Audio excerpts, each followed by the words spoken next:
Shalom, selamat hari Minggu Bapak Ibu, jemaat, simpatisan, serta saudara-saudara sekalian. Selamat bertemu kembali dalam ibadah hari Minggu tanggal 25 Oktober 2020 di Gereja GKI Menteng. Hidup sebagai sebuah perjalanan, dalam suka maupun duka, sehat maupun sakit, gagal maupun berhasil. Adakah cinta di setiap perjalanan itu? Jangan-jangan cinta telah hilang, yang tersisa hanyalah rutinitas belaka. Datanglah kepada Sang Maha Cinta, agar cinta kasih-Nya melimpahi kita bersama keluarga. Mari kita bangkit berdiri, kita menyanyikan lagu PKJ 277 ayat 1 dan 2, sekalipun diriku dapat berkata-kata.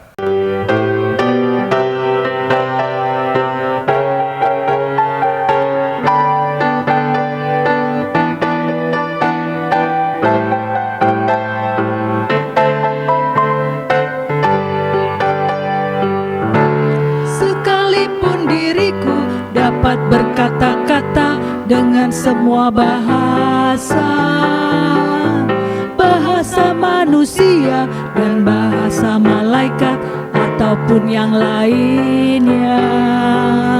Tapi jika aku tak mempunyai kasih, aku serupa gong yang menggema dan canang yang gemerinci.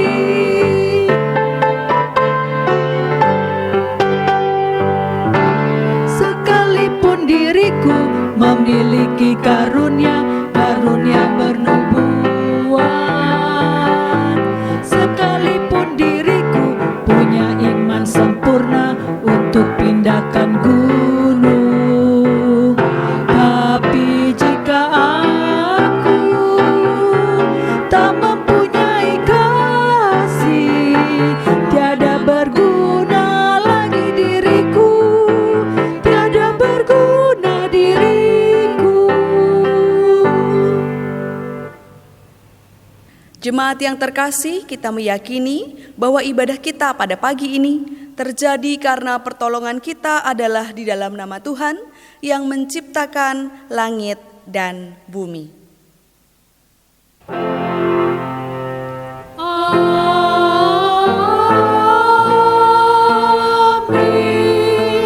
amin, amin.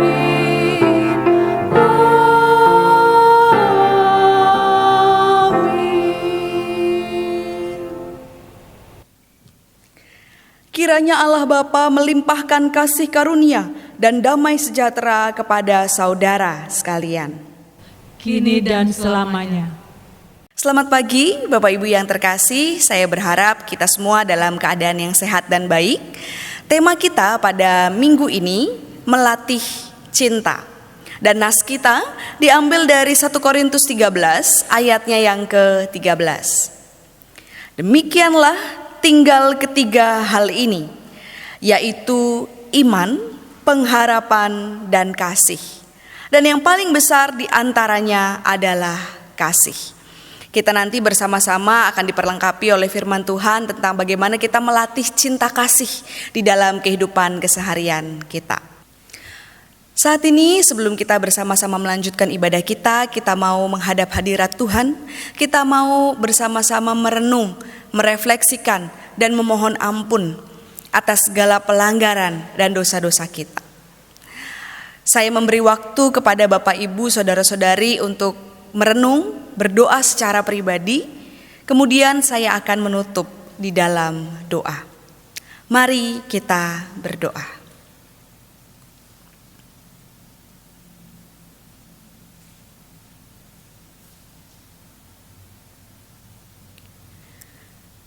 Di dalam kehidupan kami Tuhan, sering kami berkata kami mencintai, sering kami berkata kami mengasihi, tetapi itu hanya lip service. Itu hanya kami ungkapkan di dalam perkataan dan tidak mewujud di dalam kehidupan dan tindakan nyata. Ampuni kami Tuhan, ketika kami hanya bisa berkata-kata tanpa melakukan di dalam kehidupan keseharian. Ampuni kami Tuhan, di dalam keseharian kami juga sering mendukakan hati-Mu. Betapa kami egois, tidak memperhatikan orang-orang di sekeliling kami. Ampuni kami Tuhan. Dan ketika kami tahu apa yang baik, apa yang benar, tetapi kami tidak melakukan seturut dengan kehendak-Mu, kami mohon ampun Tuhan untuk semuanya. Inilah doa kami, penyesalan kami. Kami naikkan di dalam nama Tuhan kami, Yesus Kristus. Amin.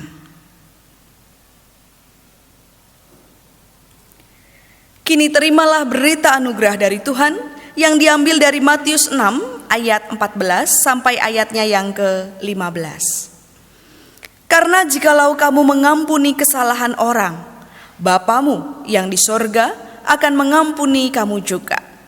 Tetapi jikalau kamu tidak mengampuni orang, Bapamu juga tidak akan mengampuni kesalahanmu. Demikianlah berita anugerah dari Tuhan. Kami siap saling mengampuni.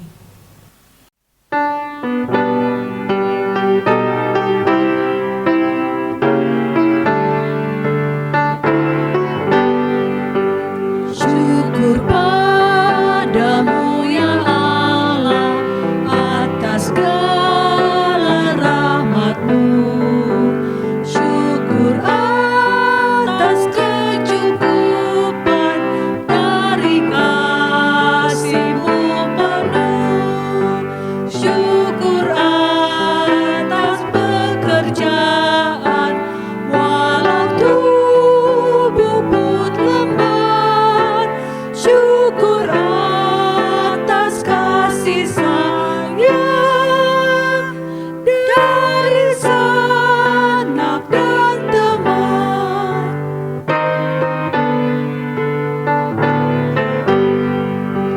Syukur atas bunga mawar harum indah tak terpik. Syukur atas awan hitam dan mentari berseri. Syukur atas suka duka yang Kau beri tiap saat, dan firman-Mu lah pelita agar kami tak sesat. Mari bersama-sama kita menghadap Tuhan, kita mohon pimpinan Roh Kudus sebelum kita membaca dan merenungkan firman-Nya. Mari kita berdoa. Segala puji dan syukur Tuhan kami panjatkan kehadirat-Mu. Kami bersyukur untuk kesempatan yang Tuhan beri kepada setiap kami. Pada pagi ini kami rindu untuk bersama-sama dengar-dengaran akan firman-Mu Tuhan. Tuhan, kiranya Engkau yang menuntun setiap langkah kami. Kiranya Tuhan yang membimbing kami di dalam kehidupan kami. Karena kami sadar Tuhan, tanpa firman-Mu, tanpa tuntunan-Mu, siapakah kami ini Tuhan? Kami tidak dapat menjalani hidup dengan baik. Kami rindu firman-Mu yang menjadi suluh di dalam hidup kami. Dan kami rindu, kami diubahkan. Kami rindu, kami semakin hari hidup semakin seturut akan kehendak-Mu. Jadikan kami pelaku-pelaku firman Tuhan. Ketika kami mendengar, kami juga dimampukan untuk boleh melakukannya di dalam hidup kami setiap hari. Bersabdalah ya Tuhan kepada setiap kami, karena kami semua telah siap untuk mendengar firman Tuhan. Berkati juga hamba-Mu, biar boleh menyampaikan seturut akan kehendak-Mu. Di dalam nama Tuhan Yesus Kristus, Sang Juru Selamat kami yang hidup, kami telah berdoa. Amin. Pembacaan Injil Yesus Kristus diambil dari Injil Matius pasal 22 ayat 34 sampai ayatnya yang ke-46.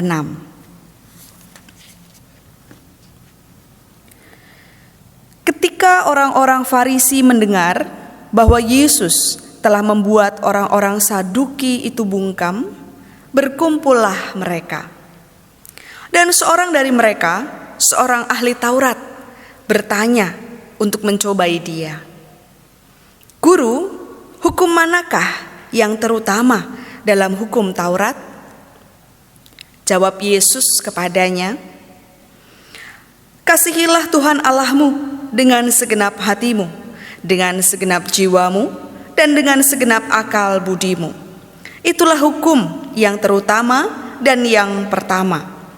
Dan hukum yang kedua yang sama dengan itu ialah kasihilah sesamamu manusia seperti dirimu sendiri. Pada kedua hukum inilah tergantung seluruh hukum Taurat dan kitab para nabi." Ketika orang-orang Farisi sedang berkumpul, Yesus bertanya kepada mereka, katanya, "Apakah pendapatmu tentang Mesias? Anak siapakah dia?" Kata mereka kepadanya, "Anak Daud." Katanya kepada mereka, "Jika demikian, bagaimanakah Daud oleh pimpinan roh dapat menyebut dia tuannya ketika ia berkata, 'Tuhan telah berfirman kepada tuanku, duduklah di sebelah kananku sampai musuh-musuhku kutaruh di bawah kakimu.' Jadi jika Daud menyebut dia tuannya, bagaimana mungkin ia anaknya pula?" Tidak ada seorang pun yang dapat menjawabnya. Dan sejak hari itu tidak ada seorang pun juga yang berani menanyakan sesuatu kepadanya. Demikianlah Injil Yesus Kristus. Yang berbahagia ialah mereka yang mendengarkan firman Tuhan dan yang memeliharanya. Haleluya. Haleluya, haleluya, haleluya.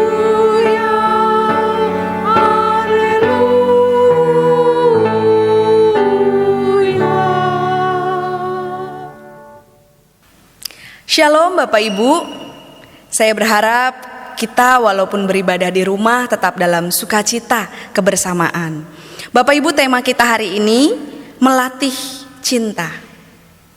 Ada pepatah mengatakan, orang dihargai bukan dari apa yang mereka lihat dan dengar tentang kita. Orang menghargai kita dari apa yang mereka rasakan lewat hidup kita. Setuju nggak Bapak Ibu? Orang menghargai kita bukan dari apa yang mereka lihat dan dengar tentang kita, tetapi orang menghargai kita dari apa yang mereka rasakan lewat hidup kita. Jadi prestasi kita, kehebatan kita, pencapaian kita itu bukan yang utama. Yang terpenting adalah apakah tindakan cinta kasih yang kita nyatakan itu dirasakan oleh orang-orang di sekitar kita. Dan kalau kita bicara tentang cinta, Bapak Ibu, tentu tidak akan ada habisnya. Cinta itu bukan hanya semata soal hubungan laki-laki dan perempuan. Cinta bukan hanya soal emosi dan rasa memiliki. Akan tetapi, cinta adalah kesadaran bersama untuk melestarikan nilai-nilai kebaikan, belas kasih, pengorbanan, empati dalam bingkai cinta, dalam bingkai kebersamaan. Karena itu, nilai penting ini, cinta kasih, ini perlu dilatih di dalam kehidupan berelasi dengan sama kita, dengan orang-orang di sekitar kita.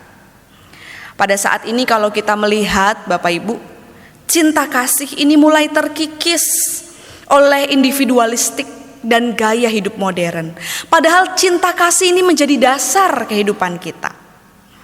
Dan saat ini kita bersama-sama diundang untuk tidak hanya memahami tentang cinta, tidak hanya tahu tentang cinta, tidak hanya mengerti tentang kasih, tapi mari kita menghidupi cinta kasih melalui tindakan kita. Bacaan Injil kita hari ini Bapak Ibu menarasikan seorang Farisi, ahli Taurat yang bertanya kepada Yesus tentang hukum apa, hukum mana yang terutama di dalam hukum Taurat. Kata hukum di sini merujuk kepada teks Perjanjian Lama, hukum Taurat yang ada di dalam Perjanjian Lama tentang pengajaran yang secara khusus diberikan oleh Nabi Musa di dalam Perjanjian Lama. Bagi orang Farisi dan ahli Taurat ada 613 ketetapan. 613 ini terbagi menjadi dua. Ada 248 hukum atau perintah positif dan 365 perintah negatif atau larangan. Ahli Taurat mempersoalkan dari sekian banyak hukum, manakah yang paling utama? Dalam rangka menjawab pertanyaan itu, Yesus mengutip ayat-ayat di dalam Perjanjian Lama. Karena yang dirujuk adalah Perjanjian Lama, Yesus juga mengutip Perjanjian Lama. Di dalam Ulangan 6 ayat 5 dikatakan, kasihilah Tuhan Allahmu dengan segenap hatimu, dengan segenap jiwamu, dan dengan segenap kekuatanmu. Kalau kita lihat di dalam bacaan kita di ayat 37, Yesus mengganti kata kekuatan. Kekuatan ini berkonotasi pada kekuatan fisik. Kata kekuatan diganti dengan kata akal budi, ya, yang berkonotasi pada pikiran. Jadi kalau kita melihat Matius 22 ayat 37, jawab Yesus kepadanya, kasihilah Tuhan Allahmu dengan segenap hatimu, dengan segenap jiwamu, dan dengan segenap akal budimu. Sekalipun ada sedikit perbedaan, kata kekuatan diganti dengan akal budi, namun ayat ini menggambarkan hal yang sama, yaitu sebuah totalitas diri. Dengan kekuatan, dengan pemikiran semua, ya, total. Kita mau mengasihi dengan total kepada Allah. Dan kalau kita melihat yang selanjutnya dikatakan, Yesus berkata, kasihilah sesamamu manusia seperti dirimu sendiri. Ini dikutip dari Imamat 19 ayatnya yang ke-18 yang merupakan bagian dari nasihat Musa. Kasihilah sesamamu manusia seperti dirimu sendiri. William Barclay di dalam tafsirannya mengemukakan dua hal penting tentang hukum yang terutama. Yang pertama, Bapak Ibu, ketika kita bicara tentang kasih kepada Allah dan kasih kepada sesama, maka kasih ini menjadi perintah yang harus dilakukan total kepada Allah. Kasih yang menguasai emosi seseorang, kasih yang mengarahkan pemikiran seseorang, kasih yang merupakan dinamika di dalam kehidupan. Kasih ini harus menjadi komitmen di dalam hidup kita. Komitmen yang total kepada Tuhan. Dan aspek yang kedua, kasih kepada Allah itu hanya bisa kita wujudkan secara total ketika kita bisa mengasihi sesama kita. Ketika kita mengasihi Allah, kita juga mengasihi sesama. Karena mengasihi Allah dan sesama itu bukan perasaan yang samar-samar, melainkan harus menjadi sebuah komitmen yang diwujudkan di dalam pelayanan praksis kepada orang-orang yang ada di sekitar kita. Kita gak bisa mengasihi Allah tanpa mengasihi sesama. Dan dua hal penting ini, Bapak Ibu, mengasihi Allah, mengasihi sesama, itu bisa terwujud ketika kita mengasihi diri kita sendiri. Ini penting, Bapak Ibu. Kasihilah sesamamu manusia seperti dirimu sendiri. Terkadang kekeliruan ini terjadi karena kita fokus pada kasih kepada Allah dan kasih kepada sesama, kita lupa mengasihi diri sendiri.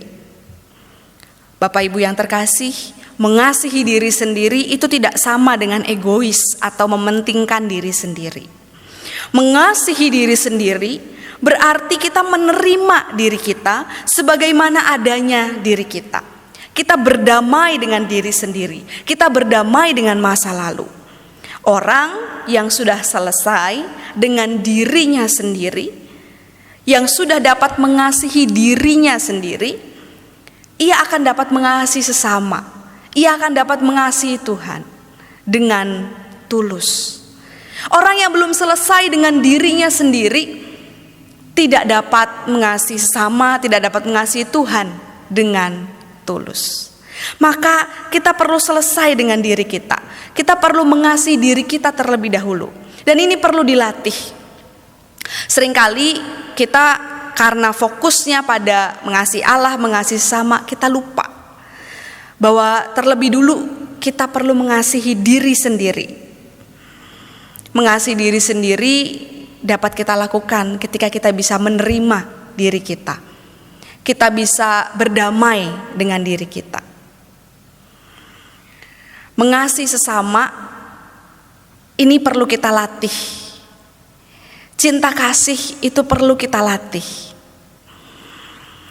Kata sesama, Bapak Ibu, diterjemahkan dari kata pleison di dalam bahasa Yunani yang berarti tetangga. Setelah kita mengasihi diri kita, lingkup yang terdekat dengan kita, kita mau ke yang lebih luas. Sesama kita, pleison atau diterjemahkan tetangga. Bagi orang Yunani, sesama mereka adalah orang-orang yang satu bangsa, satu agama, satu tradisi. Tapi Yesus memberi arti yang lain. Yesus mengkritisi. Bagi Yesus, sesama itu bukan hanya orang-orang satu bangsa, satu agama, satu tradisi. Sesama adalah orang yang kita temui dalam kehidupan keseharian kita, tetangga kita, orang yang kita lihat, orang yang pertama kita lihat di sekitar kita. Jadi kasih kepada sesama dimaksudkan adalah kasih kepada setiap orang di dalam keseharian kita yang kita temui, walaupun orang itu berbeda agama, berbeda bangsa, berbeda tradisi. Mereka adalah sesama kita. Kita perlu belajar mewujudkan kasih, cinta kasih kepada orang-orang yang kita temui di sekitar kita. Contoh konkret dalam hidup kita. Seringkali kita dengan mudah, kita mau kasih persembahan kasih ke panti yang di sana, ke orang yang di luar kota. Tapi apakah kita menunjukkan kasih kepada asisten rumah tangga kita? Apakah kita menunjukkan kasih kepada mungkin para pedagang yang ada di depan rumah kita, yang kita temui, orang-orang di pasar, orang-orang yang kita temui setiap hari? Apakah kita menunjukkan kasih? Kita menunjukkan kasih kepada orang-orang di sekitar kita melalui tindakan nyata. Jangan hanya melalui perkataan. Lip service itu nonsen, itu gak berguna. Marilah kita melatih tindakan nyata kita, mulai dari orang-orang terdekat kita, mulai dari diri kita pertama-tama. Kita mau belajar melatih cinta kasih, supaya cinta kasih itu bukan hanya digaungkan, tapi cinta kasih itu bisa dirasakan oleh orang-orang di sekitar kita. Sering kita berkata kita mengasihi, mencintai pasangan kita. Tapi apakah tindakan kita untuk mereka? Banyak terjadi, terutama Bapak Ibu, di situasi sekarang, ketika kita 7 hari 24 jam kita bersama orang terkasih kita, justru tindakan kasih itu tidak mewujud. Yang sering terjadi adalah perselisihan. Nah, mari kita mulai mewujudkan, melatih cinta, supaya kasih itu bisa dirasakan oleh orang-orang terdekat kita, oleh orang-orang yang kita kasihi. Gak usah jauh-jauh, tapi biarlah orang-orang terdekat kita, tetangga kita, orang yang kita temui bisa merasakan kata-kata yang positif, bantuan-bantuan sederhana itu menjadi wujud kasih kita. Kita bisa loh melakukannya. Anak-anak sehabis makan, mari kita latih wujud tindakan kasih kita. Gak usah suruh mama kita yang bersihin, gak usah suruh asisten rumah tangga kita yang bersihin, tapi kita bisa melakukannya. Sebagai orang tua, kita yang biasanya sibuk, mari kita wujudkan tindakan kasih kita dengan kita memberi diri kita. Dan ada banyak tindakan-tindakan kasih. Mari kita latih itu supaya orang-orang di sekitar kita bisa merasakan. Karena disitulah kita dinilai, disitulah kita dirasakan kehadirannya oleh orang di sekitar kita. Dan ketika kita bisa mengasihi diri kita, mengasihi orang sesama kita, disitulah wujud kita bahwa kita benar-benar mengasihi Allah. Karena apa yang kita lakukan untuk orang yang paling hina, kita lakukan untuk Tuhan. Amin.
Marilah kita bersama dengan gereja Tuhan yang senantiasa disertainya, mengakui iman percaya kita dengan menyanyikan dengan penuh sukacita lagu Ku Percaya Allah Bapa.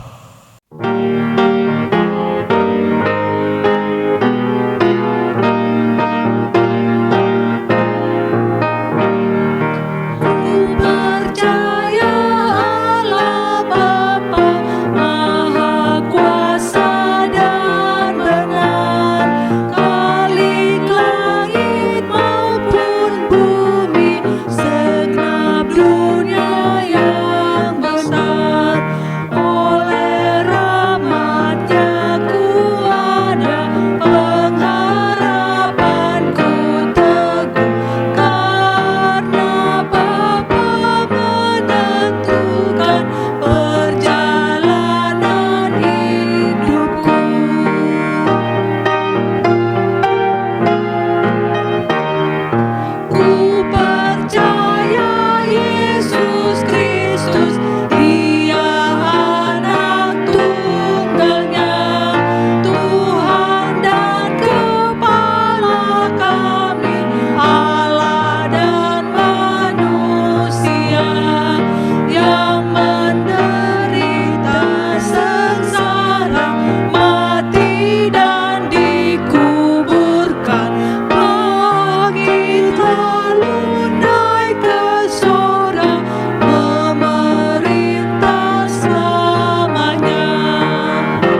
Mari kita bersatu hati, kita naikkan doa syafaat kita.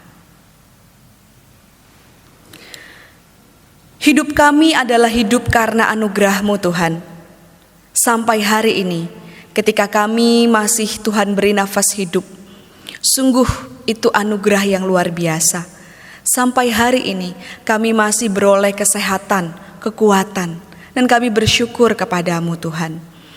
Dan kami saat ini juga teringat kepada saudara-saudara kami yang saat ini sedang dalam proses pemulihan maupun yang saat ini sedang terbaring karena sakit penyakit.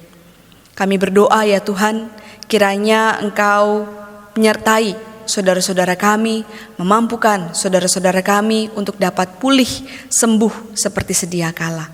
Kami berdoa untuk Ibu Yusnani, kami berdoa untuk Tante Lin Yahya, kami berdoa untuk Oma Bena, kami berdoa untuk Mbok Rah, kami berdoa untuk setiap jemaat maupun simpatisan yang mungkin tidak dapat kami sebut satu persatu, yang saat ini sedang dalam proses pemulihan.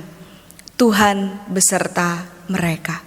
Kami juga berdoa untuk begitu banyak manusia, orang-orang yang saat ini sedang berjuang untuk sembuh dari COVID-19. Tuhan yang kiranya memampukan mereka untuk boleh pulih. Kami juga berdoa untuk setiap tim medis yang berjuang untuk menolong banyak orang yang saat ini sedang sakit. Kuatkan mereka Tuhan, mampukan mereka untuk boleh menjadi alat perpanjangan tangan-Mu sehingga banyak orang boleh sembuh. Kami berdoa Tuhan untuk banyak orang yang saat ini sedang bergumul, baik yang bergumul karena kondisi perekonomian, bergumul karena kehilangan orang-orang terkasih, bergumul dengan harapan-harapan akan masa depan. Tuhan, Engkaulah sumber pengharapan kami. Kami percaya Tuhan, ketika Tuhan izinkan berbagai hal terjadi di dalam hidup kami, Tuhan melihat bahwa kami mampu. Tuhan menilai bahwa kami sanggup melewatinya bersama-sama dengan Engkau. Kuatkan setiap anak-anak-Mu Tuhan untuk boleh menjalani kehidupan bergantung sepenuhnya akan Engkau. Kami berdoa bagi begitu banyak gereja-gereja yang saat ini online maupun yang sudah mulai membuka gereja.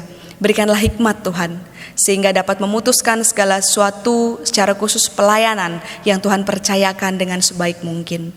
Kami berdoa untuk gereja-Mu, GKI Menteng di dalam setiap program.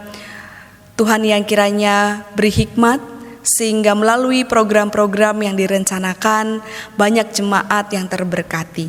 Kami berdoa untuk setiap orang yang bekerja, untuk gereja-Mu, Tuhan yang berkati, Tuhan yang mampukan agar dapat mengerjakan setiap tugas tanggung jawab dengan baik.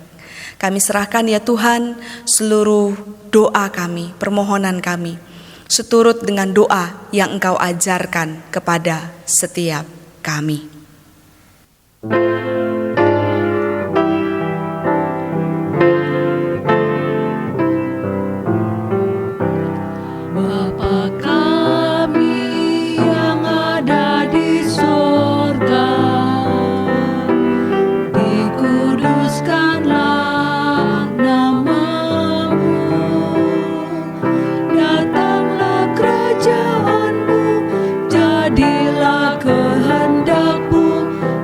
Bumi seperti di sorga.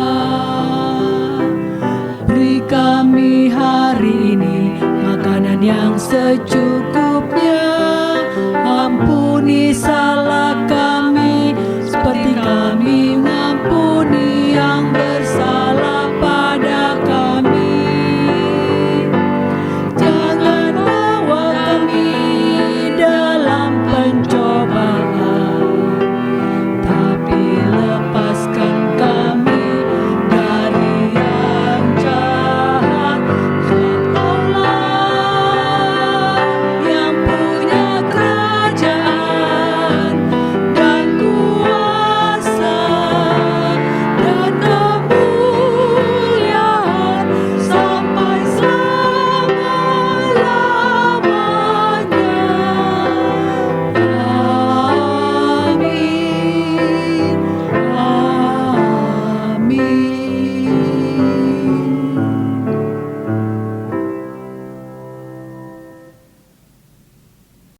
Ibu sekalian, mari kita memberikan persembahan.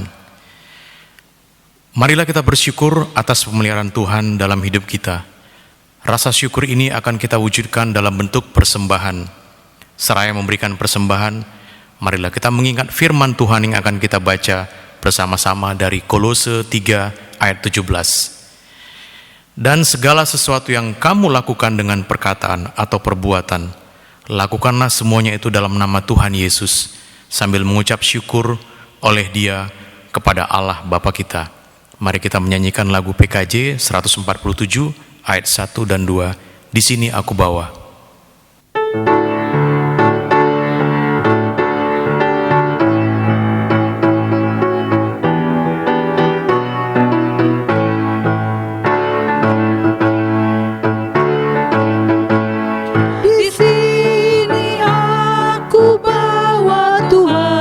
Persembahan hidupku semoga berkenan.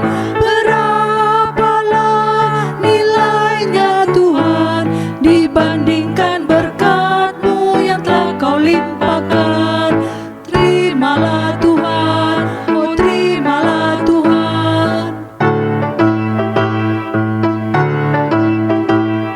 Tanganku yang kecil ya Tuhan, belum mencari makan sendiri ya Tuhan. Terimalah hatiku Tuhan, menjadi persembahan yang Tuhan berikan. Terimalah Tuhan, oh terimalah Tuhan. Mari kita berdoa. Segala ungkapan syukur kami sembahkan kepada Muni Allah Bapa atas berkat pemeliharaan Tuhan dalam kehidupan kami sebagai pribadi, keluarga, dan juga bagian dari masyarakat serta jemaat. Kembali kami memberikan persembahan syukur kami sebagai ungkapan syukur kepadamu ya Bapa. Terimalah persembahan syukur ini, dan biarlah Engkau memberkati agar melalui persembahan syukur ini kami boleh memberikan pelayanan bagi seluruh orang-orang yang membutuhkannya. Dan biarlah kami boleh memberikan tubuh kami sebagai persembahan yang hidup dalam pelayanan kami. Terima kasih Bapa, di dalam nama Tuhan Yesus kami telah berdoa. Amin.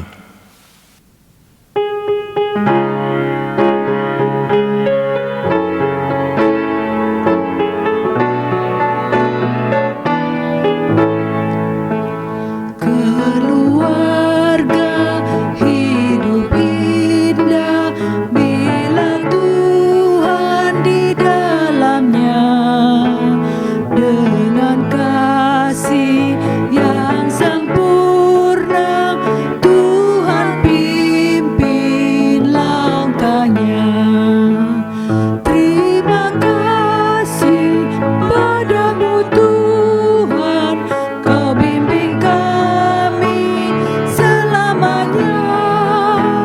Segala hormat, puji dan syukur kami panjatkan kepadamu.